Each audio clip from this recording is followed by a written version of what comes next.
Julius Caesar got stabbed to death in the Senate building on the Ides of March, 44 BC. One of the things that was really important for all the conspirators was like, hey, everybody, listen up. We're all getting in a stab because we're all going to have a hand in this and we're all going to own it. I don't want like just one guy running in there ahead of everybody else and being like, I'm getting in all the stabs myself right away. Everybody gets a stab. Everybody needs to walk out of there with blood on the knife because it needs to be very clear that we all had a hand in this and that this wasn't some rogue actor. This was a comprehensive, bipartisan rejection of this tyrant Julius Caesar, and we're all going to own it in front of everybody. Likewise, I think Matthew is giving us a scenario like that, but with a very different tone. In Matthew 27 and what we're going to see in the final chapter 28 that's coming up, it's becoming really clear that everybody has a knife in their hand. All these different parties and groups have some kind of ownership here. I mean, over the last couple of days, we've talked about the ambiguity and confusion that people have felt, sometimes for very nefarious reasons, over the centuries about who's really to blame for this thing, when in reality, it shouldn't be very difficult at all. Matthew and the rest of the Bible are making it super clear that the people responsible for the death of Jesus of Nazareth is everybody. Everybody's got a knife in their hand. Everybody's getting in a stab, just like what happened with the conspirators who killed Julius Caesar. The common Roman gets in a stab as legionnaires, executioners actually put Jesus on the cross. The Roman governmental system gets in a stab. Roman political cowardice gets in a stab. Dirty, corrupt Jewish religious leadership gets in a stab, maybe 2 or 3. Matthew goes out of his way in chapter 27 to give us a sense that some of the common men in the crowd from the Jewish side of things, they get in a stab. But heck, 1/6 of Jesus' disciples even kind of get in a stab. Judas sells him out completely, and Peter bails under pressure. 5/6 of the disciples scatter off to who knows where, with only John making a vague appearance here or there. The fickleness of the crowds gets in a stab, and I suppose along with that, the human tendency to chase after trends and fads and the latest news cycle and the tyranny of whatever is new and fashionable gets in a stab. The historic religious leadership who persecuted the messengers that God sent before, they get in a stab. The Samaritans who rejected Jesus and didn't want him to come to their village, they, I suppose, get in a stab.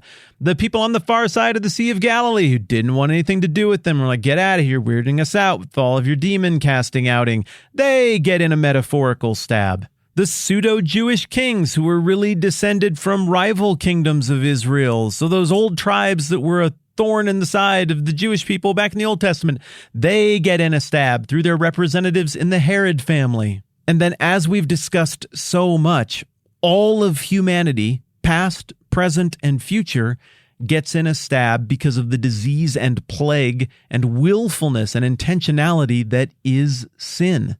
You might have listened to yesterday's episode and you were thinking like, whoa, but wait a minute. I mean, if sin is handed down to everybody through Adam and Eve, according to the Bible, according to what we read over in Romans, then why isn't it possible that sin could just be handed down from that crowd in Matthew 27:25 from one Jewish generation to the next for all of ever and ever and all time? But one of the key differences there is that it isn't just Adam and Eve who chose sin.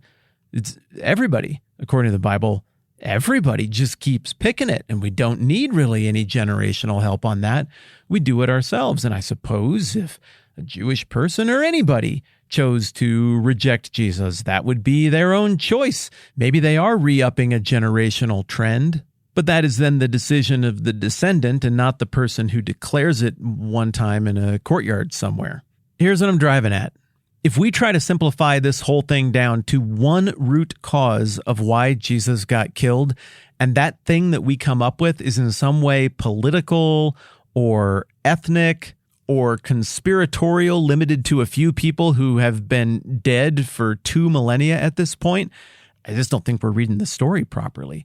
The problem that Jesus is defeating here is not bad Jewish politics. It's not bad Roman politics. It's not the Roman occupation. It's not poverty. It's not poor living conditions in urban areas. It's not even societal ills and injustices, though some of those things are definitely addressed and straightened out.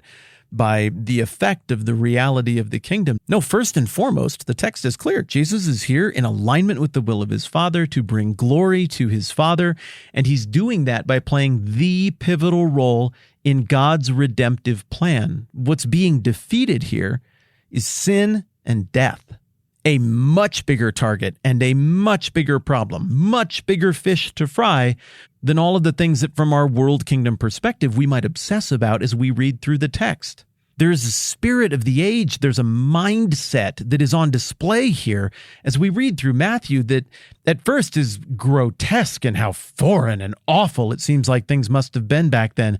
But the longer we read it, the more we realize that it's not a painting of a distant time, it's a mirror that we're looking in that is reflective of our own time and our own motives and our own self.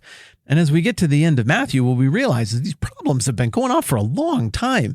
Humanity has a very distinctive brokenness to it that keeps repeating itself in all cultures, in all places. There's a disease that wrecks us. There's a temptation that we can't resist. There's a test that we can't pass.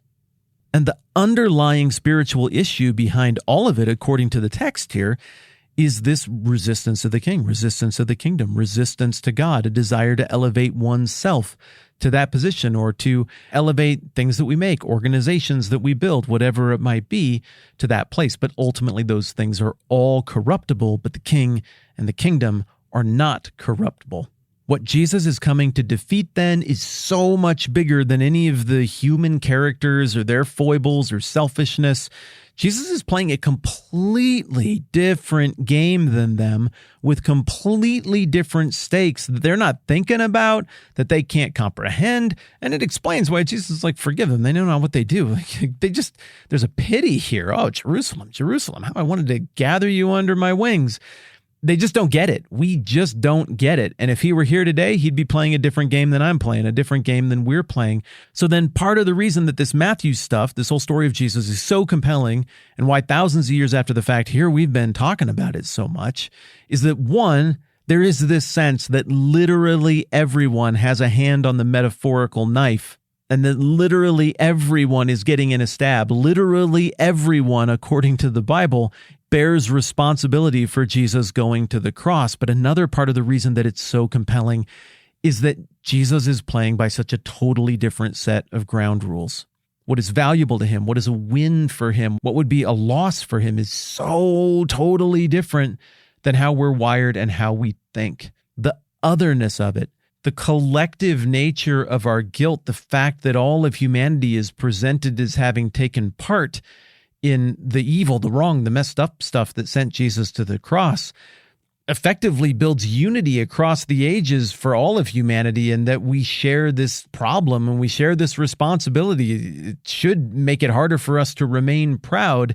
And when that is contrasted with this person who rises above ethnicity or one local story to address the entirety of the human problem, what you get is the story that transcends all other stories and accomplishes the rare wonder of transporting any reader from any time in any language out of that human place of blame and finger pointing, and this is that person's fault and I'm better than you, to a place of shared collective humility for our role in the brokenness of the world, the brokenness of humanity, and shared gratitude for the role that Christ has held out as playing to resolve that thing that we cannot fix for ourselves.